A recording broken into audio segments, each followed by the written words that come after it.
শ্রুতি স্মৃতি পুরাণাদি পঞ্চরাত্রি বিধি বিনা ঐকান্তিক হরের ভক্তি উৎপাদয়তে কল্পতে। অর্থাৎ সুবিজন শ্রুতি স্মৃতি পুরাণ ভক্তির মহাজন ব্যতীত আমরা যদি আমাদের ইচ্ছামতো ভক্তির আচরণ করি, ভাগবত সিদ্ধান্তে বললেন সেটা উৎপাত মাত্র। এরপরে শ্রীমদ্ ভগবত গীতা বললেন জন্ম জায়তে শূদ্র, জন্ম জায়তে শূদ্র। সুধীজন, তারপরের কথাটি শুনুন, সংস্কারেণ দ্বিজ উচ্যতে। অর্থাৎ আমরা জন্মসূত্রে সকলে শূদ্র, আমাদের সংস্কার দ্বারা আমরা সকলে উচ্চতায় উত্তীর্ণ হই। ও মাগো, জন্মের পরে আমাদের যে পূর্ব জন্মের স্বভাব, জন্মের পরে আমাদের যে অনন্ত জন্মের স্বভাব, এই স্বভাব আমাদের সংস্কারের রূপ নেয়। আর স্বভাব এবং সংস্কার অনুযায়ী মানুষ সেই গতিপথে আমরা জন্মের পরে চলতে থাকে। অর্থাৎ সুধীজন, কে যেন বাধ্য করে, কে যেন বাধ্য করে আমাদেরকে সেই পথে চলতে। এখন প্রশ্ন, সংস্কারটা কেমন? ভাগবত বললেন তত্ত্ব কড়াইতে খাঁটি দুগ্ধ যদি কিছুক্ষণ জাল দেন, দেখবেন ওই দুধটা সার হয়। এরপরে যদি ওই দুধটাকে আরো জাল দিতে থাকেন, দেখবেন ওই দুধটা আরো গাঢ় হয়। তারপরে যদি উনুনের উপরে ওই দুধটাকে রাখেন, দেখবেন ওই দুধের উপরে, স্বরের উপরে হস্তরেখার মতো কিছু দাগ পড়ে যায়।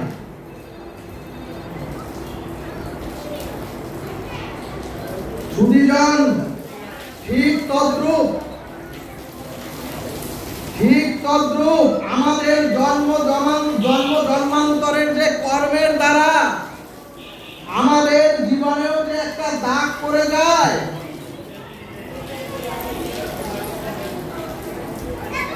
এর নাম হচ্ছে স্বভাব। এবং এই স্বভাবটাই সংস্কারের রূপ নেয়।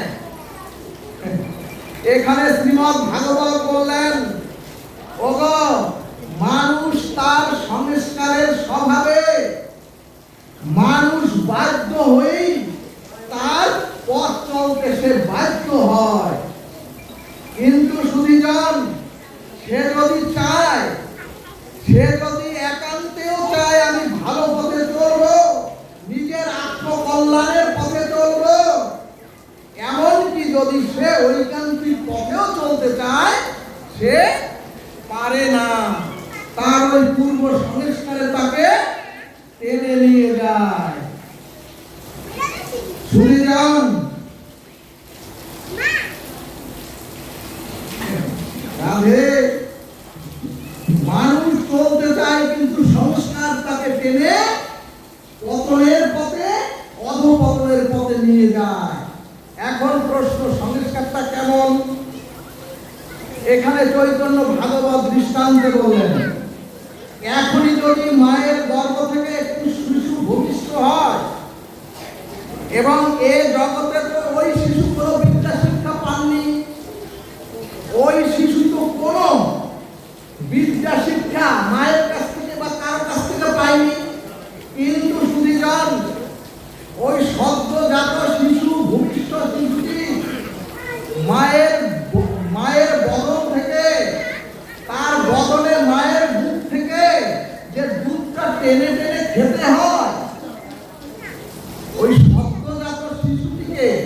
কে শিখিয়ে দিল?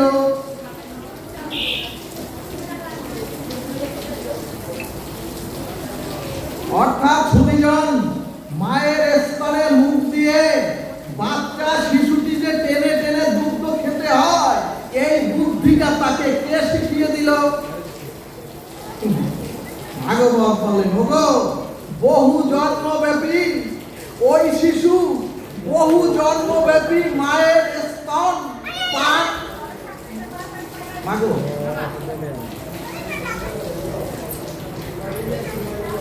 বহু জন্মব্যাপী মায়ের স্তনের দুধ পান করবার স্বভাব বা পান করবার সংস্কার ওই শিশুকে আগে জানিয়ে দিয়েছে।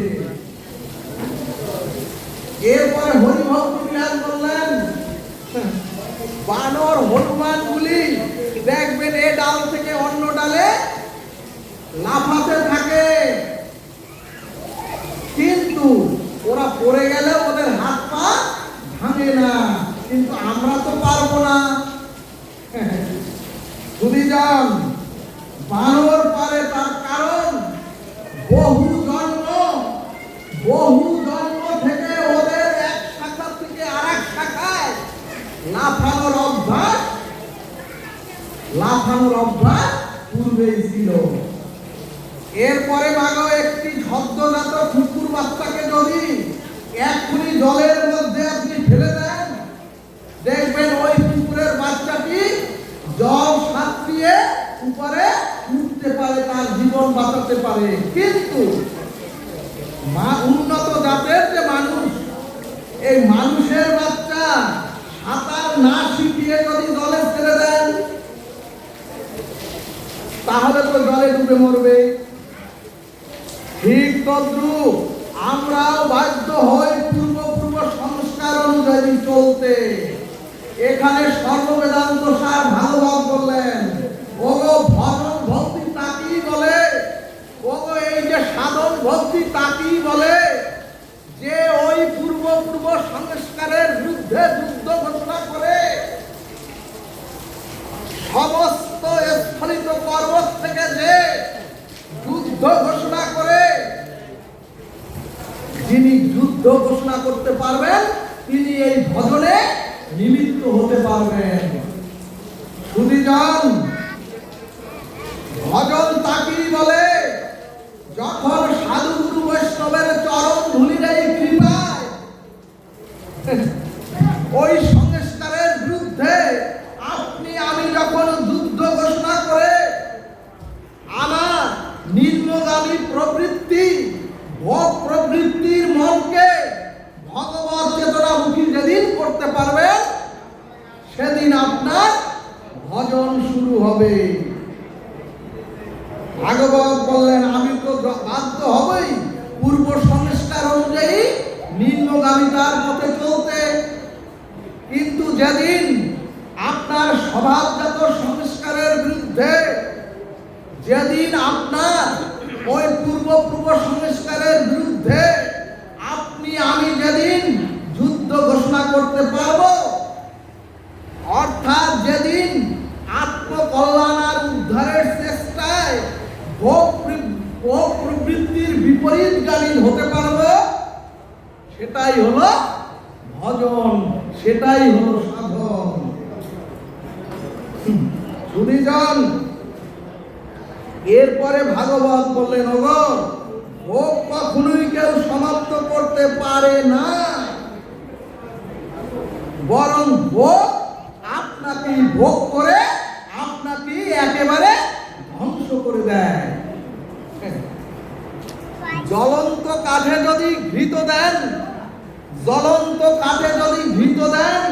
আর ঘৃত যদি নিরন্তর ঢালতে থাকেন, ওই জ্বলন্ত কাঠের আগুন আর তীব্র আকারে জ্বলতে থাকবে, নিভবে না।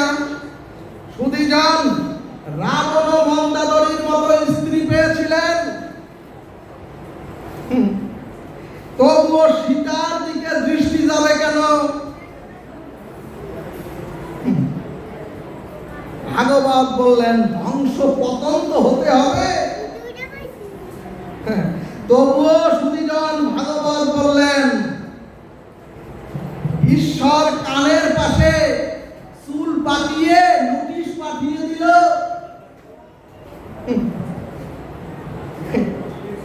সংকেত দিল এখন ভজনে নিমিত্ত হও, আর আমরা সেই চুল কালি করে ভগবানের সংকেতকে বিদ্বেষী করে তার বিরুদ্ধে আমরা চুলকালি করি।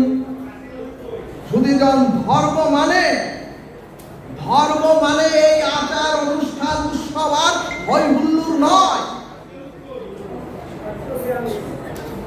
ভাগবত বললেন, ধর্ম করে যদি সত্য পোষণ না হয়, ধর্ম করে যদি নিরোধ না হয়, অসৎ নিরোধ না হয়, আর ধর্ম করে যদি আপনার গতি, আপনার প্রবৃত্তি যদি উচ্চমুখী না হয়, ঊর্ধ্বমুখী না হয়, বুঝতে হবে সব বৃথা। এই হরিহুল্লোড়ই সব। 3 দিন হরিনাম করলেন, খুব হই হুল্লোড় করলেন, খুব আনন্দ ফুর্তি করলেন, আপনার বদলে আপনি হরিনাম গ্রহণ না করলে কি হলো? আপনার গৃহ মন্দিরে যদি আপনার ধর্ম চর্চা শুরু না হয়, এই 3 দিন হরিনামে কি করবেন? এত লক্ষ্মী পূজা করলেন, এত সরস্বতী পুজো করলেন, আর এত কালী পুজো করলেন, সব মাতৃদেবীর পুজো করলেন, আর আজকে আমাদের গৃহের মা গিয়ে কোথায় আইনের আশ্রয় নিয়ে বলে, এই পিতাকে আমি চিনি না, এই মাতাকে আমি চিনি না, এই ধর্ম মানি না। সুধীজন, কাজে হই হুল্লোড় করবেন না। এই জন্যই কৃষ্ণ দ্বৈপায়ন বেদব্যাস পঞ্চম বেদ খ্যাত মহাভারতে কৌরব আর পাণ্ডবদের সম্মুখে এনে জগৎ জীবকে দেখালেন, যিনি ধর্মকে আশ্রয় করেন, যিনি ধর্মকে ধারণ করেন, তার কখনোই পতন হয় না। ভগবান দেখালেন, তাকে আমি নিজে রক্ষা করি। সুধীজন, স্বয়ং অখণ্ড পরতত্ত্ব ভগবান শ্রীকৃষ্ণ পঞ্চ পাণ্ডবের সাথে ছায়ার মতো মিশেছিলেন। এমনকি তৃতীয় পাণ্ডব অর্জুন, সেই অর্জুনের চাকরের মতো অর্জুনের সাথে ভগবান শ্রীকৃষ্ণ ছিলেন। এখন প্রশ্ন, মূলত পঞ্চ পাণ্ডবকে ভক্তগণ মহাভারত শাস্ত্র সিদ্ধান্তে বললেন, এখানে যুধিষ্ঠির মহারাজ হচ্ছেন ধর্মের স্বরূপের প্রকৃষ্ট রূপ, পঞ্চ পাণ্ডবের ভীম হচ্ছেন ধর্মযুক্ত বল, অর্থাৎ অধর্মের বল নয়। ভাগবত বললেন, ওগো, ধর্ম, ন্যায়, সত্য আদর্শের বলের প্রতীক হলেন ভীম। এরপরে অর্জুন হচ্ছেন জীবাত্মার প্রতীক, আর নকুল হচ্ছেন বুদ্ধির প্রতীক, আর সহদেব হচ্ছেন অনিন্দ সুন্দর বা সুন্দরের প্রতীক। ভাগবত শাস্ত্র সিদ্ধান্তে বললেন, যদি আপনার সাথে ধর্ম থাকে, আর যদি আপনার সাথে ধর্মযুক্ত বল থাকে, আর যদি আপনার মধ্যে ধর্ম বুদ্ধি সম্পন্ন আপনি হন, এবং যদি আপনার ভিতরে ধর্মীয় শুদ্ধতা থাকে, আর যদি আপনাদের মধ্যে ধর্মীয় সদাচার থাকে, ভাগবত সিদ্ধান্ত দিলেন, তাহলে সেই জীব সত্তার ভাব স্বয়ং ভগবান নিজে গ্রহণ করেন। জয় নিতাই গৌর হরি বল।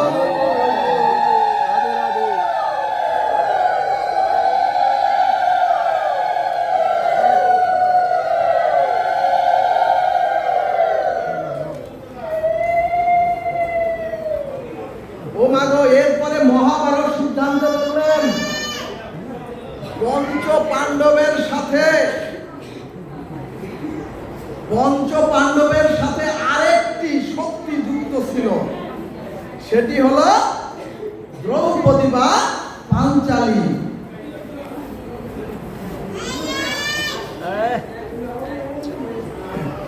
সুধীজন,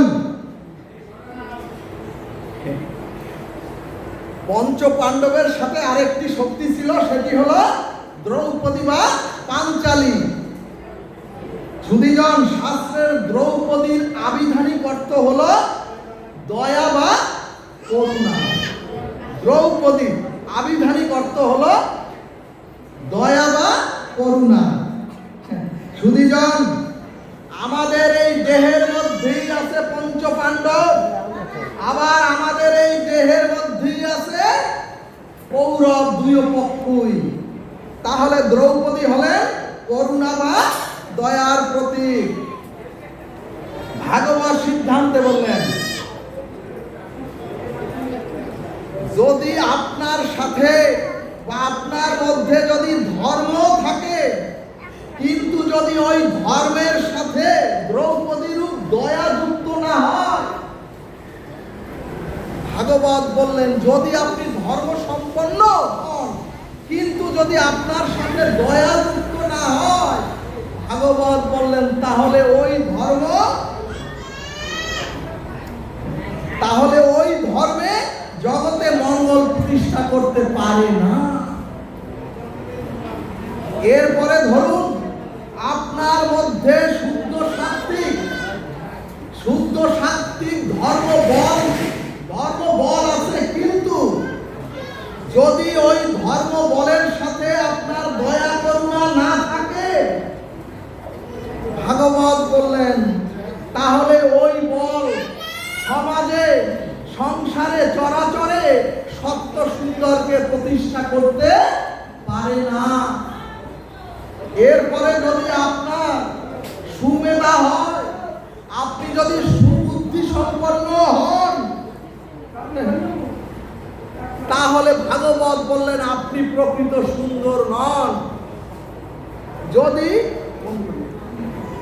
যদি আপনার মধ্যে দয়া করুণা যুক্ত না থাকে, ও মাগো, শাস্ত্রের নিগুড় তত্ত্ব হলো দ্রৌপদী রূপ করুণা, দ্রৌপদী রূপ দয়া পঞ্চ পাণ্ডবদের সাথে ছিল বিধায়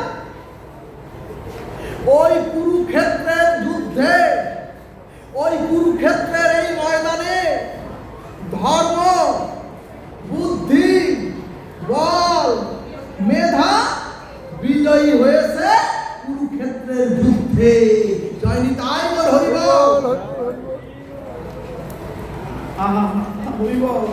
সুধীজন, এরপরে এই কারণে ভাগবত বললেন যদি জীবের দুঃখে, জীবের কষ্টে আপনার হৃদয় না কাঁদে, ভাগবত বললেন ওগো, যদি জীব অন্যের কষ্টকে নিজের কষ্ট না মনে করতে পারেন, যদি অপরের বিপদকে নিজের বিপদ না মনে করতে পারেন, ভাগবত বললেন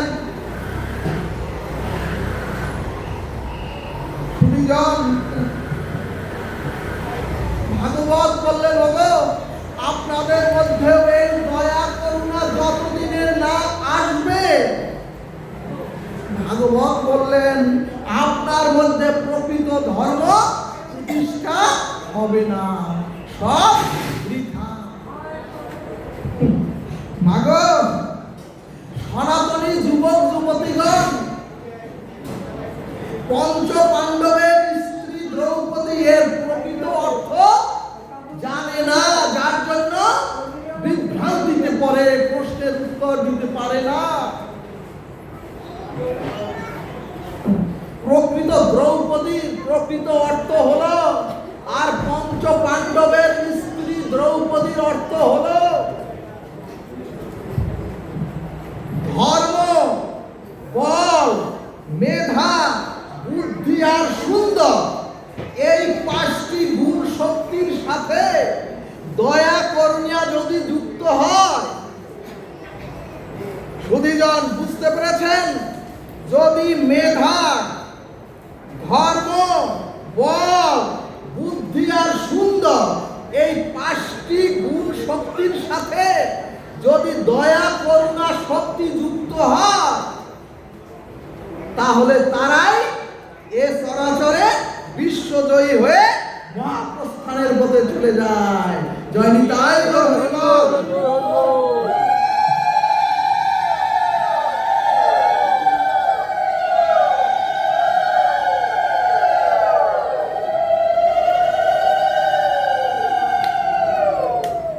আমাদের জানতে হবে দুর্গা পূজা কেন করতে হয়। সুধীজন, দুর্গা শব্দের অর্থ হলো দুর্গা পূজা করতে হয় জীবের আসুরিক ভাবকে দমন করে, জীবের যে আসুরিক ভাব সেই ভাবকে দমন করে বিবেককে জাগৃত করবার জন্য দুর্গা পূজা করতে হয়। কিন্তু এত যাগযজ্ঞ, এত পূজা পার্বণ, এত লাইট প্যান্ডেল আর এত মনোহরি দোকান, এতে সমস্ত পূজা, সমস্ত ভজন একেবারে রাজসিক হয়ে যাচ্ছে। আমাদের চেতনার উন্মেষ কারো হচ্ছে না। সুধীজন, দুর্গ শব্দের অর্থ হলো, দুর্গ শব্দটা দুর্গা শব্দ থেকে নিষ্পন্ন হয়েছে।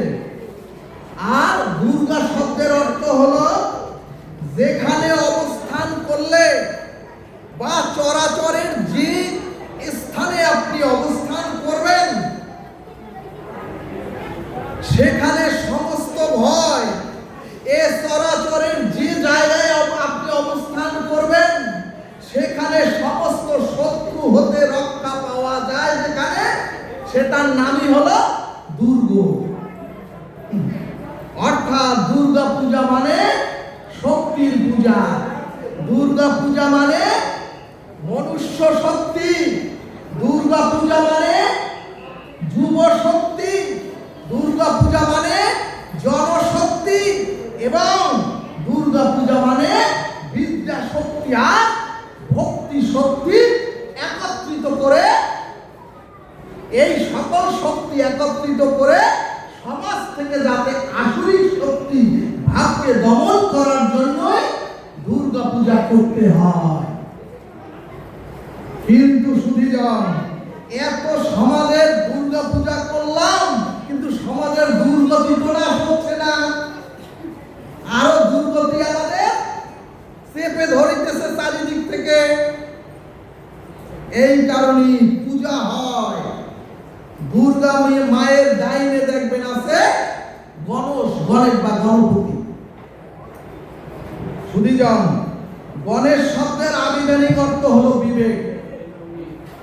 দুর্গা পূজায় দেখবেন মায়ের ডাইনে আছে গণেশ, এই গণেশের আবিধানিক অর্থ হলো বিবেক এবং এই বিবেকের পূজা মানে সিদ্ধিদাতা গণেশের পূজা। সুধীজন, মানুষ যদি জীবনে সিদ্ধি লাভ করতে চায়, মানুষ যদি জীবনে মুক্তি লাভ করতে চায়, তাকে বিবেক বিচার প্রধান হতেই হবে।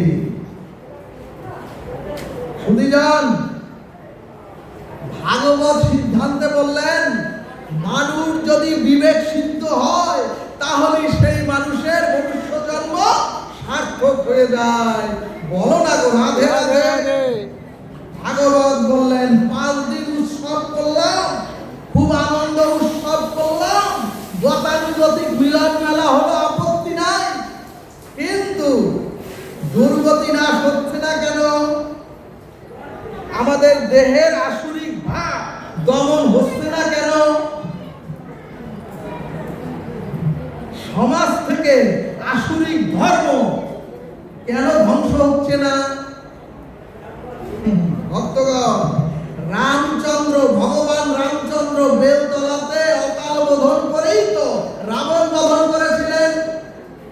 আর আমরা এত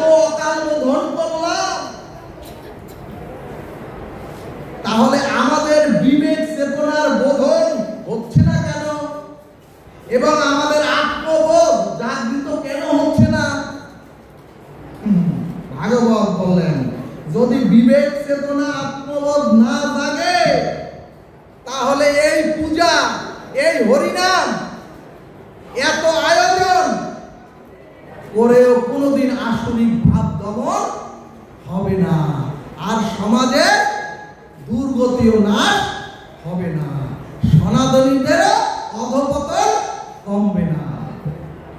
দ্বিতীয়ত, সমাজ পরিবর্তন করতে হলে বিবেক চেতন মানুষ হতে হবে।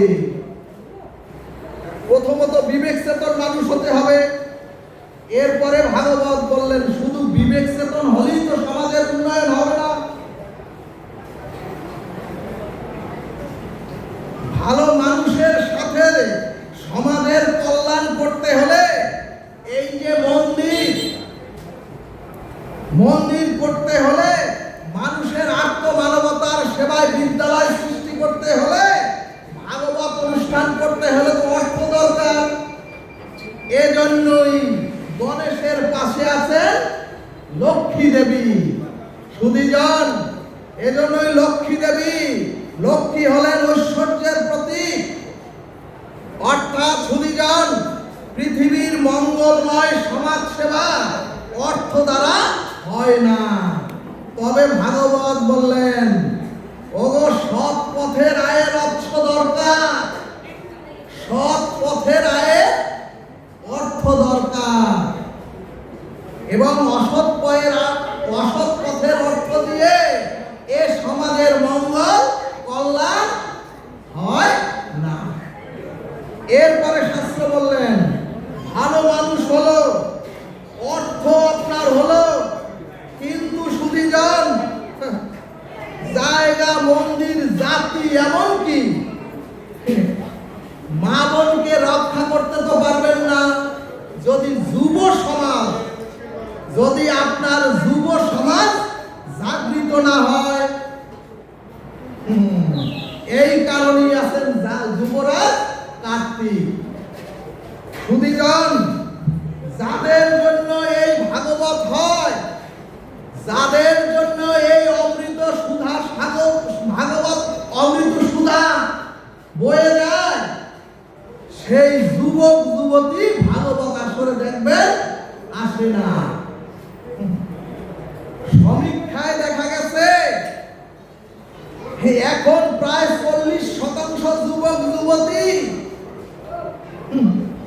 রাত জেগে মোবাইল ঘাঁটতে ঘাঁটতে বিকারগ্রস্ত হয়ে, ধর্মচ্যুত হয়ে, সংসারচ্যুত হয়ে, পিতামাতার থেকেও চ্যুত হয়ে এখন রাস্তায় রাস্তায় পাগলের মতো ঘুরতেছে, মানসিক রোগগ্রস্ত হয়ে। ভাগবত বললেন যে জাতির যুব শক্তি আত্মচেতনায় জাগৃত হয় না, সে জাতির মেরুদণ্ড একেবারে ভেঙে যায়। সুধীজন, এই জন্যই ভাগবত সিদ্ধান্তে বললেন ভালো মানুষ, সৎ পথের অর্থ এবং যুব সমাজ আর ধর্মীয় বিদ্যা, আত্মচেতনায় জাগৃত যুব শক্তি যদি একত্রিত হয় তাহলেই ওই যে দুর্গার সৃষ্টি হয়। অর্থাৎ তখনই দুর্গতি নাশিনী দুর্গার সৃষ্টি হয়, সমাজ এবং দেহের আসরিক শক্তি তখন বিনাশ হয়। আমরা কি পারছি এগুলি একত্রিত করতে? বিনাশও হচ্ছে না। সুধীজন, এই কারণেই ভাগবত বললেন, গীতায় ভগবান বললেন যো ব্যক্তি তত্ত্ব, অর্থাৎ যা কিছু করো অনুষ্ঠান সব তত্ত্ব করো। অধিবাস নিয়ে বলতে চেয়েছিলাম, যেহেতু সময় কম, বাবা অধিবাসী হবে না যদি তুলসী আরতি, মানে আসার পর একটা কথা শুনেছি যে অধিবাসের আগে হবে তুলসী কীর্তন। যদি তুলসীর পর গৌরচন্দ্রিকা না হয়, গৌরচন্দ্রিকার পর যদি ভাগবত না হয়, তারপরে যেতে হবে অধিবাসী। আর আপনারা তো ভাগবত দিয়ে দিলেন প্রথম। যাই হোক সুধীজন, আমি আগাই যেহেতু সময় কম, আর তো মনে হবেই না। সুধীজন, আর যদি ভাগবত বললেন হই হুল্লোড় আমোদ ফুর্তি করে সমাজে মঙ্গল কখনোই হবে না। সুধীজন, আবার দেখবেন আরেকটি কথা মায়েদের জন্য না বললে হবে না, দুর্গা পূজায় দেখবেন সিঁদুর খেলা শুরু হয়ে যায়। যদি দুর্গা মাকে ওই পুজোর আসন থেকে যদি নিচে নামানো হয়, তখন আর ওটা দুর্গা মা থাকে না, তখন খড়কুটার একটা মূর্তি থাকে, তখন আর তার চেতন থাকে না। সুধীজন, তখন আর কখনোই সিঁদুর ওই মাকে করানো যায় না। কিন্তু সেই সিঁদুর নিয়ে এখন শাঁখা সিঁদুর হচ্ছে সনাতনদের ঐতিহ্যতা, বৈকুণ্ঠের চিহ্ন, সেই সিঁদুর নিয়েও খেলা শুরু হয়েছে। ভাগবত চরণে পড়ে বলি, সিঁদুর নিয়ে খেলবেন না। শাস্ত্র বলছে এক বিন্দু সিঁদুর মাটিতে পড়ে গেলে সেই সিঁদুর যদি যত্নে মা তার আঁচল দিয়ে না তুলে না নেয় শ্রদ্ধা, তাহলে যতটুকু সিঁদুর নষ্ট করবে অপরাধ, ততটুকু স্বামীর আয়ু কাটা হয়ে যাবে। সুধীজন, এমনকি সুধীজন, বিশেষ কয়টা দিন ছাড়া মায়েরা যদি শূন্য স্মৃতিতে থাকে, বিশেষ কয়টা দিন ছাড়া যদি শূন্য স্মৃতিতে থাকে, আর যদি তার প্রতিদেবতা ওই শূন্য স্মৃতির দিকে তাকায়, যতটুকু সময় ওই স্বামী তাকাবে ততটুকু সময় স্বামীর আয়ু কাটা যাবে। কাজেই মায়েরা সাবধানী হও। আমরা তো বহুদিন থেকে হরিনাম করি, এই যজ্ঞ করি। শুনেন, কুমিল্লা দেবিদ্বারের সংকীর্তন যজ্ঞে অধিবাসে পাঠে গিয়েছি। পাঠের পরে আমাকে প্রসাদ দেবে, গিয়ে প্রসাদ রন্ধন করে গোবিন্দকে নিবেদন করলাম। ডাকলাম যে 2-4 জন যারা প্রসাদ বুঝি তাদেরকে ডাকুন। বলে একজনও প্রসাদ বুঝি নাই, 2-4 জন নিরামিষ সেবা করতে পারে। বলুন, 40 বছর ধরে ওই সংকীর্তন যজ্ঞ হচ্ছে, তাহলে ওই সংকীর্তন যজ্ঞ কতটুকু এগুলো? সংকীর্তন যজ্ঞের পরে যদি আপনি একাদশী ব্রত না করেন, আপনি যদি প্রসাদ বুঝিও না হন, আপনি যদি সর্বেষু কালেষু মনুষ্যং যুদ্ধ হরিনাম না শুরু করতে পারেন, এত আমাদের ভেতরের রোগ সারছে না কেন? এত ভাগবত, এখন গ্রামে গ্রামে ভাগবত, এখন গ্রামে গ্রামে হরিনাম, তাহলে আমাদের দুর্গতি নাশ হচ্ছে না কেন? ভিতরের রোগ সারছে না কেন? আমাদের মূল রোগটা কি? সুধীজন, এখন আমি পাঠ করতে বসেছি, আমি পাঠক, আপনারা এখন শ্রবণ করতে বসেছেন, আপনারা হচ্ছেন শ্রোতা, আর ওই যিনি ওখানে পূজা করেন উনি হচ্ছেন পূজারী। সুধীজন, এর আগে যিনি তুলসী কীর্তন করলেন, এরপর যে হরিনাম করবেন তিনি হলেন কীর্তনিয়া। এখন প্রশ্ন, এই শ্রবণ কীর্তন পূজা পাঠের বাইরে আমি যে ব্যবহারিক অথবা সংসার জগতে চলাফেরা করি, সেখানে আমার এই ভাবটা, সেখানে আমার এই স্বভাবটা কাজ করে তো? সুধীজন, বুঝাতে পেরেছি? আমি এখানে পাঠক হয়ে এখন ভাবাবিষ্ট হয়ে বসেছি, আপনারা শ্রোতা হয়ে এখন হরিকথা খুব সুন্দরভাবে শুনছেন। যিনি ওখানে পুজো করছেন সেই আবিষ্ট হয়ে গোবিন্দের রাধারানীর পুজো করছেন। ভাগবত বললেন আমাদের এই আবিষ্ট ভাবটা বাহিরে বা সংসারে এই ভাবটা কাজ করে তো, নাকি আমি পাঠের সময় শুধু পাঠক আর সংসারে গিয়ে আমি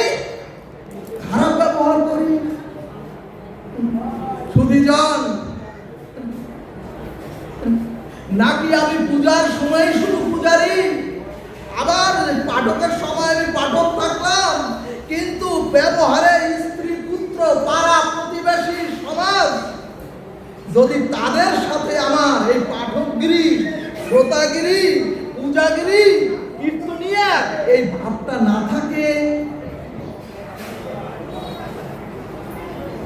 বুঝাতে পেরেছি? এখন আপনারা যে শান্ত হয়ে শ্রোতা হয়ে হরিকথা শ্রবণ করছেন, কিন্তু এখান থেকে বাইরে অথবা সংসার ব্যবহারে যদি এই শান্ত ভাবটা না থাকে, আপনাকে জানতে হবে এতদিন আপনার সাধু সঙ্গ সফল হয়নি, আর হরিনাম শ্রবণ করা সফল হয়নি। আর যদি এখানের এই ভাবটা আপনার সংসারে, সমাজে এবং পাড়া প্রতিবেশীর সাথে পাঠকগিরি, পূজারি, কীর্তনিয়ার শ্রোতা ভাব বজায় থাকে, তাহলেই ভাববেন, তাহলেই বুঝবেন আপনার এই পূজা, এই হরিনাম, এই ভাগবত শ্রবণ সার্থক হয়েছে। জয় নিতাই গৌর হরিবল। আর তখন বুঝতে হবে আপনার পুরা রোগ সেরেছে। সুধীজন, এখন প্রশ্ন আসতে পারে এখানের ভাবটা কেমন? ভাগবত বললেন এখানে সাধু সঙ্গে ভাগবত আসরে এই যে আমরা নারী পুরুষ বসেছি, কারো মনে কোনো বিকার নাই, কিন্তু তার মানে এখানের ভাবটা, অর্থাৎ পর নারী পর স্ত্রী আমার মা বোনেরা আমার পাশে বসে থাকলেও আমার কোনো বিকার হয় না। এখানে আমরা সকলেই শান্ত সমাহিত, কিন্তু এখান থেকে উঠে গিয়ে সংসারেও যদি আপনার এই ভাবটা বজায় থাকে, তখনই জানবেন এতদিন আপনার সাধু সঙ্গ ভজন সার্থক হয়েছে। কিন্তু সুধীজন, এক বৃদ্ধ মাঝি তার যুবক ছেলেকে নিয়ে সারা রাত্র নৌকা, তার ডিঙ্গি নৌকা সারা রাত্র বাইছে। খুব সকালে বৃদ্ধ পিতা তার যুবক ছেলেকে জিজ্ঞেস করছে, ও বেটা, ও বাবা, দেখ দেখি নৌকাটা কত দূরে গুলো। কুয়াশার সময় তো, এখন ছেলে বলে, ও বাবা, এত সর্বনাশ, হারার কথা, সারা রাত্র বাইলাম যে। ও বাবা, নোংর তুলি নাই, নৌকা গ্রাফিটাই তোলা হয় নাই। বুঝতে পেরেছি? হ্যাঁ, সুধীজন, তাহলে সারা রাত হাল ধরিয়া রইল ওই পুরা, সারা রাত তোলাতে বাইল নৌকা, কি বাইল? ঠিক তো, সাধু সঙ্গ হরিকথা শুনে যদি আপনার স্বভাবের গায়ে হাত না লাগে, সাধু সঙ্গ করেও যদি আপনার পিতা মাতার প্রতি আপনার শুদ্ধ ব্যবহারে শুদ্ধতা না আসে, যদি গুরুজনের প্রতি আপনার শুদ্ধতা না আসে, হরিকথা শুনেও যদি পাড়া প্রতিবেশী প্রতি ব্যবহারে, আচরণে, সমাজের ব্যবহারে যদি আপনার মধ্যে ভদ্রতা না থাকে, ভাগবত বলছে আগে ভক্ত হতে এসো না, আগে ভদ্র হও। ভাগবত বলেন তাহলে জানবেন সাধু সঙ্গ হরিকথা কোনো কাজে আসেনি, আর আপনার রোগ সারেনি। সুধীজন, 5টা মিনিট সময় দেন। আমরা ওই মন্দিরে গিয়ে ধূপ প্রদীপ জ্বালাই, ওই মন্দিরে গিয়ে ধূপ প্রদীপ জ্বালাই না? আপনারা গৃহ মন্দিরে জ্বালান না? তা বলেন না কেন? ভাগবত এরকম না, আপনারা বলতে হবে, আমিও বলবো। ধূপ প্রদীপ জ্বালাই, অর্থাৎ যে মন্দির ইট বালু সিমেন্ট দিয়ে তৈরি, ভগবান বলছে, ভগবান ভাগবত, এই মন্দির যদি আপনি বহুবার টাকাইয়ে ভাঙেন, আবার আপনি গড়তে পারবেন। কিন্তু মাগো, যদি আপনি কারো মনে আঘাত দেন, হৃদ মন্দিরে যদি আঘাত দেন, ওই হৃদ মন্দির আর করতে পারবেন না। ওদিকে যাব না, শুনুন তাহলে। এই মন্দিরে তো আপনারা কখনোই অমেদ্য না, ধূপ প্রদীপ জ্বালান। সুধীজন, যেই মন্দিরে বিগ্রহের সামনে প্রদীপ জ্বেলে আমরা আরতি করি, কিন্তু যে দেহ মন্দিরে ভগবান নিজে করেছেন, এই দেহ মন্দির কে করেছেন? ভগবান। সেই দেহ মন্দিরে নেশা, বিড়ি, তামাক কি করে তুলি?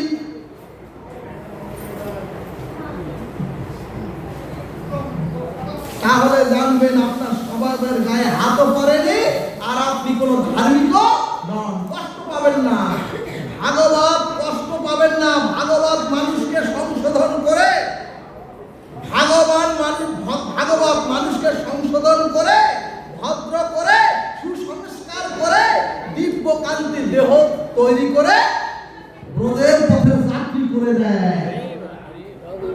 এই জন্যই ভাগবত। সুধীজন, ভগবান শিব হচ্ছেন বৈষ্ণবারা যথাসম্ভব।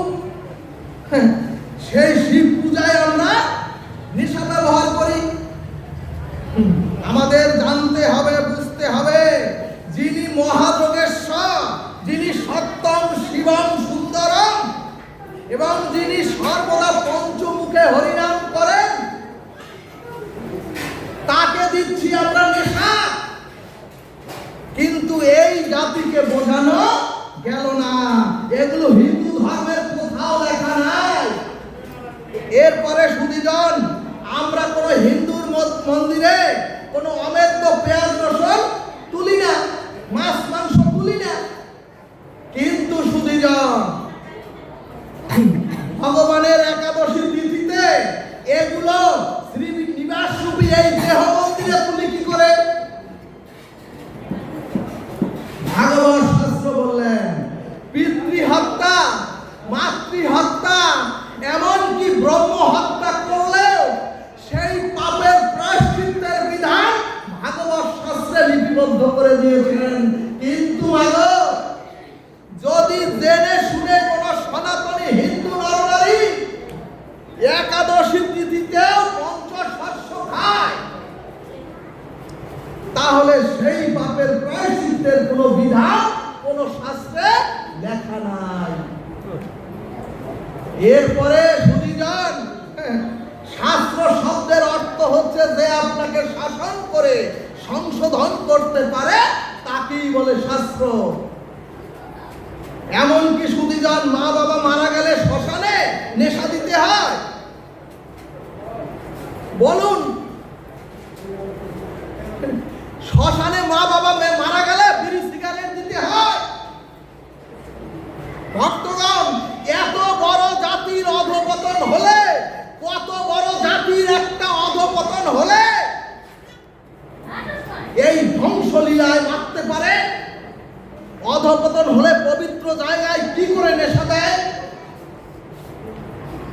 সুধীজন, আবার দেখবেন সমাজে অনেকে আছে, আর আগাবো 10:30 কথা বাবা পরে, তারপরে দেখবেন বাবা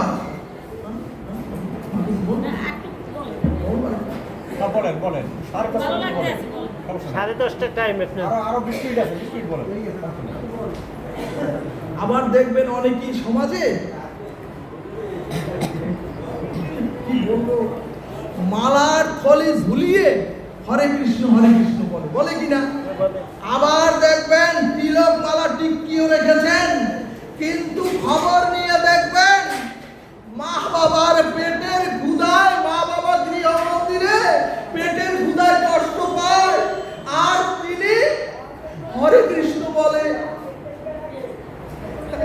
সুধীজন, আবার দেখবেন বিভিন্ন সাধু সঙ্গে সঙ্গ বিহারে একেবারে ধুতি পাঞ্জাবি পরে সাধু সঙ্গ করে, হরিকথা শোনে, আবার হরিনামও করে,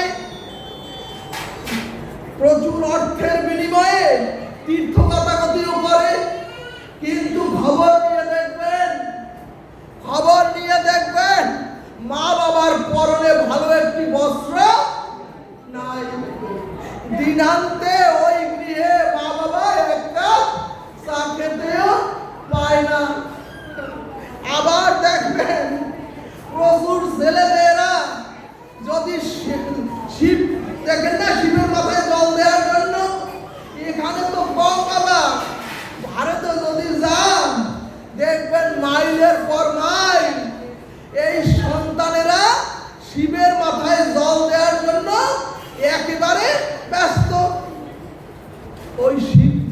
বলছেন, ওরে ওরে যে পিতা জীবন্ত শিবরূপী তোর পিতা সারাদিন গঞ্জে মাঠে খেটে গায়ের রক্ত জল করে যে গৃহ মন্দিরে আসলো, তাকে কোনোদিন কি এক ঘটি জল দিয়ে দেখেছ?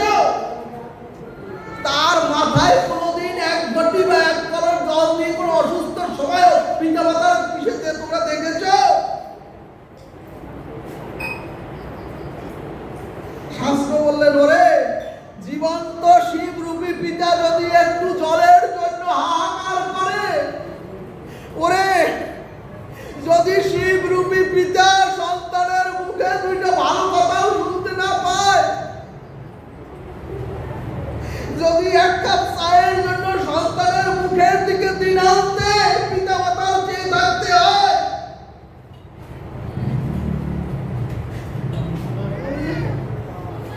ভাগবত বললেন, ওরে জীবন্ত কর্মধারিণী মা যদি না পায় সন্তানের মুখে ভালো দুটি কথা, তাহলে ওই শিবের মাথায়, শিব বলল, ওরে এই শিবের মাথায় জল দিয়ে কোনো লাভ নাই, ওই জল কোনো দেবতা গ্রহণ করে না। তারপরে দেখবেন যে দুর্গা পূজায় মায়েরা ফিরে শাড়ি পরে এক থালা প্রসাদ দিয়ে মায়ের মন্দিরে অষ্টমীর দিন পুজো দিতে আসে।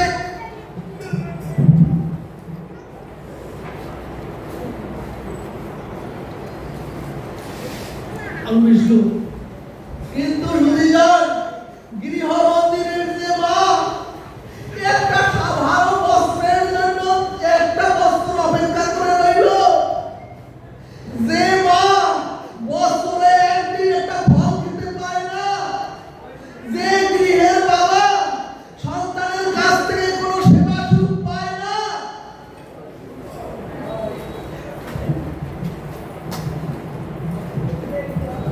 মা দুর্গা বলছে, ওরে মাটির প্রতিমারে পুজলি সারাটা জীবন, গৃহ মন্দিরে জীবন্ত দেব দেবী রূপী ওই যে এইটা এখন দিও না, আরে দুধ ডিস্টার্ব করো খালি।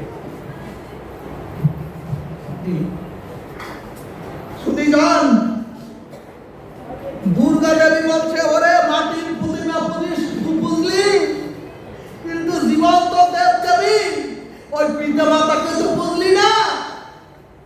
মা দুর্গা বলছে, ওরে যারা একটা নূতন বস্ত্রের জন্য সারাটা বছর তাকিয়ে থাকে সন্তানের দিকে, দুর্গা বলছে, ওরে আমাকে যে প্রসাদ দাও, ফল দাও, এই ফলের জন্য যে মা গৃহ মন্দিরে, বাবা গৃহ মন্দিরে অপেক্ষারত থাকে, যারা পেটের ক্ষুধায় দুটো খাবারের জন্য বসে থাকে, সকল দেবতা বলছেন মা বাবাকে ভালোবাসলেই ওই দেবদেবীকে দেওয়া সার্থক হবে। ওরে পিতা মাতাকে পুজো না করতে পারলে ভগবান বলছেন আমাকে কখনোই পাওয়া যাবে না। আমার একটা সূত্র হইছে, কি হইছে? কৃষ্ণ ভক্তরা মায়ের হাতে রান্না খায় না। ভাগবত বলছে ওরে ওটা কোনো কৃষ্ণ ভক্তই না। তার কারণ প্রহ্লাদ মহারাজ, মনে আছে আপনাদের? প্রহ্লাদ মহারাজের বাবা হিরণ্যকশিপু ওই প্রহ্লাদকে শত সহস্র কষ্ট দিলেও ওই প্রহ্লাদকে ওই পিতাকে ছেড়ে গিয়েছে।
যদি কোনো জন্মে মানব জন্ম পাই, তাহলে যেন মাগো তোমার কোলে জন্ম নিয়ে তোমার বুকের দুগ্ধ পানে বদনে হরি হরি বলতে বলতে যেন চির মুক্তি পেতে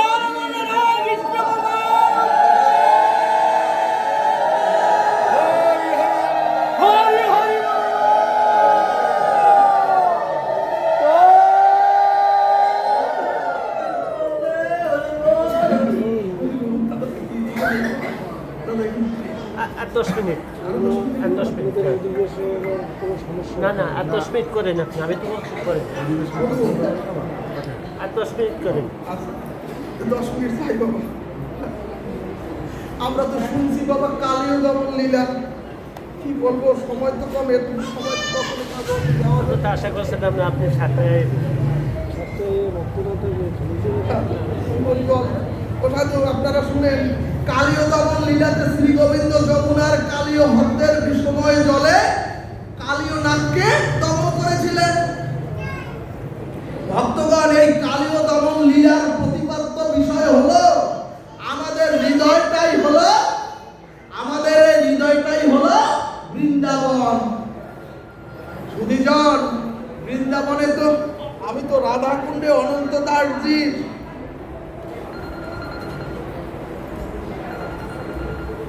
এই আমারটাই এরকম হলো।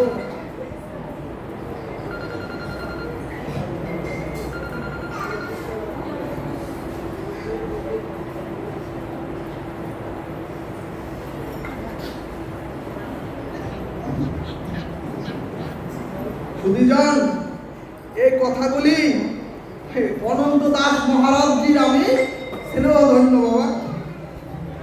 আর ভাগবত বললেন, জীবের প্রতিটা হৃদয়েই আছে, প্রতিটা জীবের হৃদয়ই হলো এক একটা বৃন্দাবন, এবং ভক্তির গঙ্গা যমুনা এই হৃদয় বৃন্দাবনই প্রবাহমান। ভাগবত সিদ্ধান্তে বললেন, ভক্তি জীবকে কোথাও গিয়ে খুঁজতে হবে না, কোনো মন্দিরেও যেতে হয় না। সুধীজন, ভক্তি খোঁজার জন্য কোনো ভক্তি আমদানিও করতে হয় না বিদেশ থেকে। আমাদের হৃদয় বৃন্দাবনী গঙ্গা যমুনায় কৃষ্ণ প্রেম স্বতঃসিদ্ধভাবে প্রবাহমান প্রতিটি জীবের মধ্যে। শ্রী শ্রী চৈতন্য চরিতামৃত বললেন, নিত্য সিদ্ধ কৃষ্ণ প্রেম সাহিত্য কবু নয়, কারণ সাধনা করেও এই প্রেম পাওয়া যায় না। সুধীজন, হৃদয় বৃন্দাবনের প্রেম ভক্তির স্রোতস্বিনী যমুনার মাঝেও কখনো কখনো কালীয় নাগ জন্ম নেয়। কথাটা শুনেছেন? বলছি যে আমাদের হৃদয় বৃন্দাবন, তো হৃদয়টাই বৃন্দাবন, এবং এই হৃদয় বৃন্দাবনেই প্রেমের ভক্তির গঙ্গা যমুনা প্রবাহমান, এবং কখনো কখনো এই প্রবাহমান যমুনার মধ্যে কালীয় নাগের জন্ম নেয়। এখন প্রশ্ন, এই কালীয় নাগ মূলত কে? ভাগবত বললেন, শাস্ত্রের ওই কালীয় নাগই হচ্ছে জীবের কামনা আর বাসনা।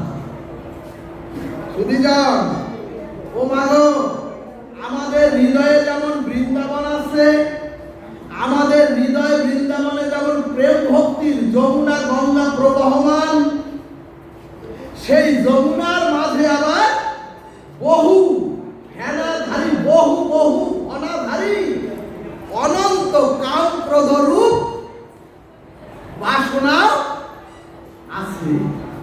এবং সুধীজন, আমাদের জীবনের জরাব্যাধি মুক্ত অভিশাপের ওই একটাই কারণ। কি কারণ? এই যে সসুখ বাসনা, এই যে কামনা বাসনা, এটাই আমাদের পুনঃ পুনঃ জন্ম মৃত্যুর একটাই কারণ।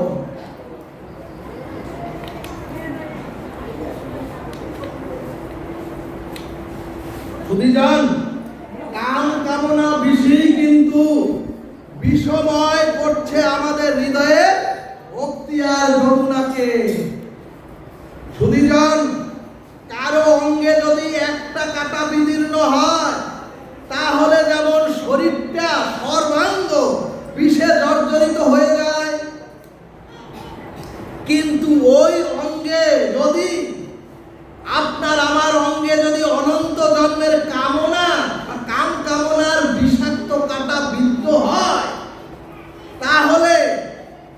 সেই জীব বা সেই মানুষ এ চরাচরে শান্তি কিভাবে পাবে?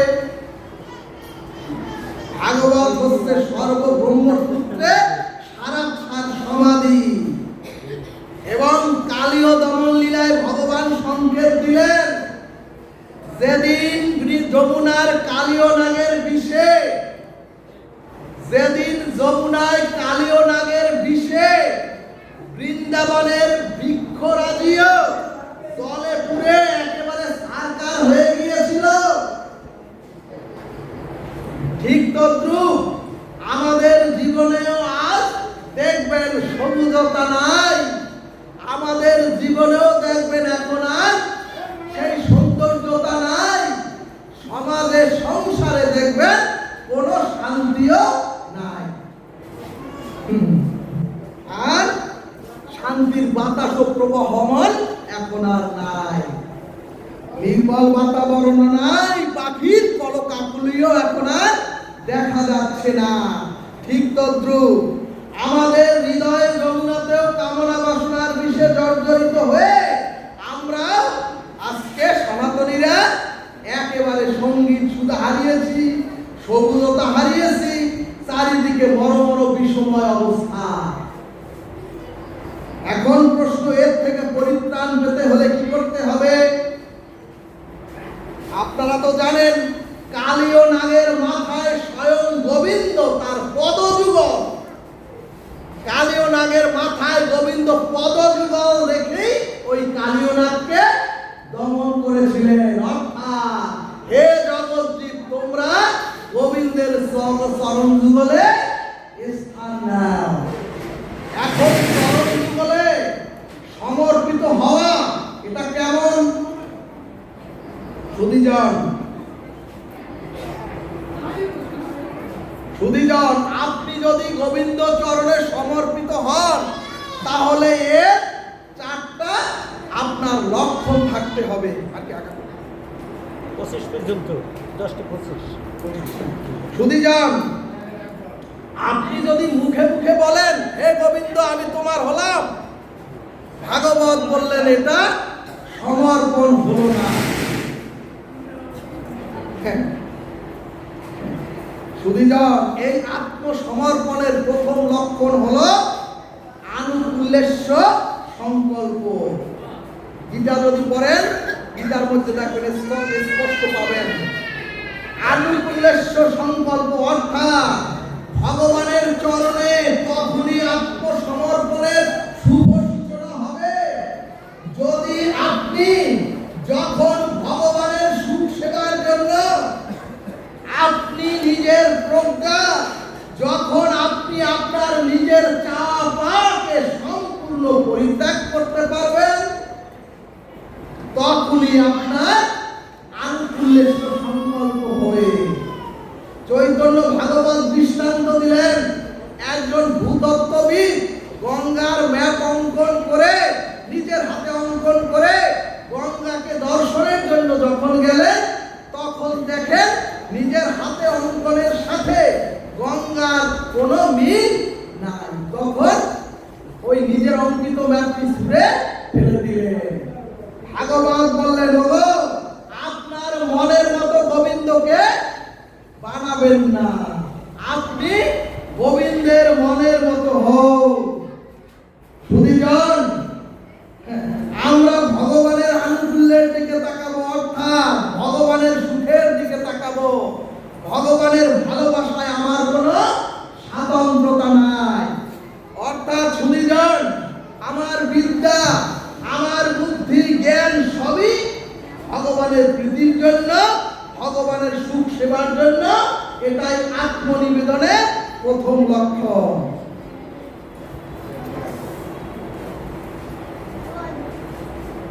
সুধীজন, বিষ্ণু পুরাণ সিদ্ধান্তে বললেন, বানরীর শাবক বাচ্চাগুলি বানরীকে জড়িয়ে ধরে, আর বানরী যখন লাফায় তখন ওই বানরীর বাচ্চারা ছিটকে পড়ে যায়, আর যখন ছিটকে পড়ে যায় তখন বানরী ওই বাচ্চাকে ধরে পিটায় আর বলে শক্ত করে ধরতে পারলি না। ভাগবত বললেন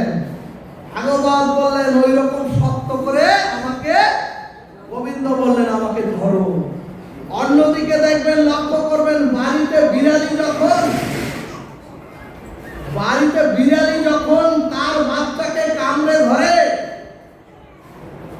এক জায়গা থেকে আরেক জায়গায় নিয়ে যায়, ওই বাচ্চা কিন্তু একটুও কষ্ট পায় না। মা বিড়ালি তার মুখে কামড়ে ধরে, তবুও বাচ্চা পরে যায় না। মহাজন বললেন, ঠিক তদ্রূপ তোমরাও ভগবানকে বলো, হে দয়াল, আমি তো বহু জন্ম থেকে তোমাকে ধরার চেষ্টা করেছি, কিন্তু বহু জন্মেই আমি বারবার পতিত হয়ে গেছি, এবার তুমি আমাকে ধরো। শুধু যান। আর দেখবেন ভক্তি রসামৃত সিন্ধু এর পরে বললেন, কোন মেলাতে পিতার যদি হাত সন্তান ধরে, তাহলে যদি কোনো মনোহরির দোকান দেখে, তখন ওই সন্তান পিতার হাতকে ছেড়ে মনোহরির দোকানে খেলনা কিনতে চলে যায়। কিন্তু পিতা যদি ওই সন্তানের হাত ধরে, তাহলে কিন্তু মনোহরির দোকানে খেলনা দেখলে ওই সন্তান চেষ্টা করলেও পিতার হাত ছেড়ে যেতে পারে না।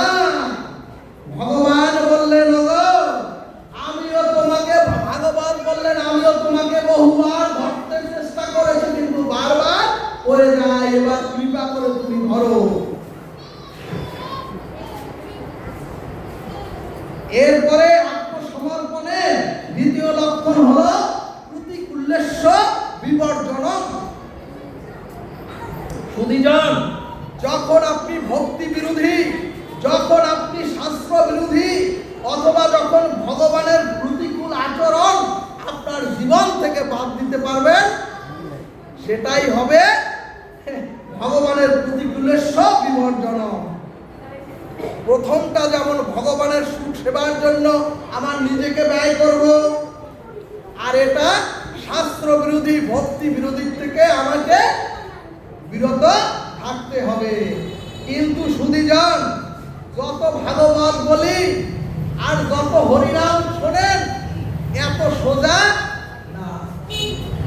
এজন্যই ভাগবত সিদ্ধান্ত দিলেন, একটি মেয়ে 17 বছর পর্যন্ত শুধু আইসক্রিম খেয়ে তার জীবন ধারণ করতেছিলেন। 18 বছরের সময় তার যখন বিবাহ হলো, পিতামাতা তার শ্বশুর শাশুড়িকে বলল, আমার মেয়ে শুধুমাত্র আইসক্রিম সংস্কারের দ্বারা 18 বছর পর্যন্ত ছিল, এখনো সে আইসক্রিম সংস্কারের মাধ্যমে চলবে। কিন্তু সুধীজন, যখন বিয়ের পর 2 বছরের মাথায় মেয়েটির গর্ভে একটি সন্তান এলো, আর যখন মেয়েটিকে একজন ডাক্তারের কাছে নিয়ে যাওয়া হলো, তখন ডাক্তার যখন বলল, মাগো এখন যদি তুমি আইসক্রিম সেবা করো নিরন্তর, তাহলে তোমার গর্ভের সন্তান অসুস্থ হয়ে জন্ম নেবে। তখনই ওই মেয়ে আইসক্রিম খাওয়া কমিয়ে দিল। সুধীজন, ভালোভাবে বুঝতে হবে। সুধীজন, এরপরে গর্ভাবস্থায় তাহলে ঠান্ডা খাওয়া যাবে না। এই মেয়েটির মধ্যে বিবেক জাগৃত হলো। সুধীজন তখনই কঠিন সিদ্ধান্ত নিল, আর আইসক্রিম খাবো না। ভাগবত বললেন, সন্তানের প্রতি মায়ের এক প্রগাঢ় মমতায় ওই যে 20 বছরের অভ্যাস ছাড়ার সিদ্ধান্ত নিল। ঠিক তদ্রূপ যেদিন আপনি ভগবানের প্রতি আপনার আসক্তির একটা প্রগাঢ় মমতা আসবে, যেদিন ভজন সাধন করতে করতে ভগবানের প্রতি আপনার একটা প্রগাঢ় মমতা আসবে, ওই দিন থেকে আপনি ভগবত বিরোধী, ওই দিন থেকে আপনি ভক্তি বিরোধী অভ্যাসগুলো পরিত্যাগ করতে পারবেন, নতুবা পারবেন না। এখানে ভাগবত সিদ্ধান্ত দিলেন, ভক্তি জ্ঞান বৈরাগ্য ইতি বিবেক বর্ধিতা। কি বললেন? যখন আপনার ভক্তি জ্ঞান বৈরাগ্য আসবে, যখন আপনার মধ্যে ভক্তি জ্ঞান বৈরাগ্য আসবে, তখন আপনার বিবেক জাগৃত হবে, বিবেক বৃদ্ধি পাবে। এবং জীবের বিবেক যদি না জাগে, লক্ষ কোটি যাগযজ্ঞ দান ধ্যান পূজা পার্বণেও কোনো কাজে আসে না। এই কারণে জ্ঞানী ভক্তি রসামৃত সিন্ধু বললেন, প্রথমত গর্ভে সন্তান এলে ওই মেয়ে তার সন্তানের প্রতি ভক্তির দ্বারা তার আইসক্রিম খাওয়া কমিয়ে দিল। দ্বিতীয়ত, যখন আইসক্রিম খেলে গর্ভের সন্তান অসুস্থ হয়ে নিউমোনিয়ায় আক্রান্ত হয়ে জন্মাবে, এই প্র্যাকটিক্যাল জ্ঞান যখন উৎপন্ন হয়েছে ওই মেয়েটির মধ্যে, তখনই সে চিন্তায় পড়ল। কি চিন্তায় পড়ল? আমার নিত্য নিরন্তর ছোটবেলা থেকে আইসক্রিম খাওয়া উচিত হয়নি। বুঝতে পেরেছেন? শুধু যান, তাহলে ভক্তি এবং জ্ঞান এলো, মেয়েটির মধ্যে ভক্তি এলো প্রথম, তারপর তার জ্ঞান এলো। এখন ত্যাগ বৈরাগ্য কিভাবে আসবে? ভাগবত সিদ্ধান্তে বললেন, একদিন মেয়েটি গিয়া দেখলো আইসক্রিম যেখানে তৈরি করে এত নোংরা, কর্দমাক্ত নোংরা পুঁথিযুক্ত জলময় জায়গা থেকে আইসক্রিম তৈরি হয়। যখন ওই মেয়েটি নোংরা দেখলো, চিরজীবনের মতো আইসক্রিম মেয়েটি ছেড়ে দিল। কথাটা বুঝতে পেরেছি? শ্মশানে মৃত্যু ব্যক্তিকে সৎ সংস্কার করা হয় জ্বলন্ত চিতায়, তারপরও যদি বিবেক জাগৃত না হয়, মেয়েটি আইসক্রিম নোংরা দেখে সারা জীবনের জন্য বন্ধ করে দিল। বলবান রাধা কৃষ্ণ।